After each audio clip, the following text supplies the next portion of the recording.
జగన్ సీఎంగా ఉండగా రాయలసీమ ఎత్తిపోతల పథకాన్ని ఆపించింది మేమేనని నాటి తెలంగాణ ఇరిగేషన్ మంత్రి ఆన్ రికార్డు చెప్పారు.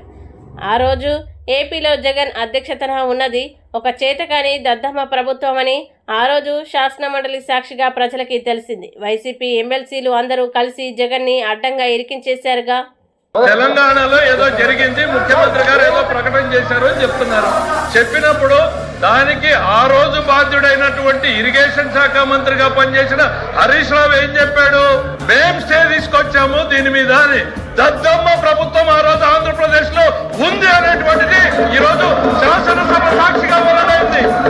చేతగాని దద్దమ్మ ప్రభుత్వం ఆ రోజు ఆంధ్రప్రదేశ్ రాష్ట్ర ప్రయోజనాల్ని తాకట్టు పెట్టింది అనేటువంటిది తెలంగాణ శాసనసభ సాక్షిగా మాట్లాడితే దానికి మేం సమాధానం చెప్పాలి అధ్యక్ష. ఆ రోజు రాజ్యం చేస్తున్నది ఎవరు? వైఎస్ఆర్సీపీ అధినాయకుడు అని చెప్పబడుతున్నటువంటి జగన్మోహన్ రెడ్డి గారి దద్దమ్మ ప్రభుత్వం ఆంధ్రప్రదేశ్ రాష్ట్ర ప్రయోజనాల్ని తాకట్టు పెడితే చేత కాకుండా కోర్టుకు పోయి అఫిడవిట్ చేసినటువంటి వ్యక్తులు మీరు ఈ రోజు మా గురించి మాట్లాడతారా?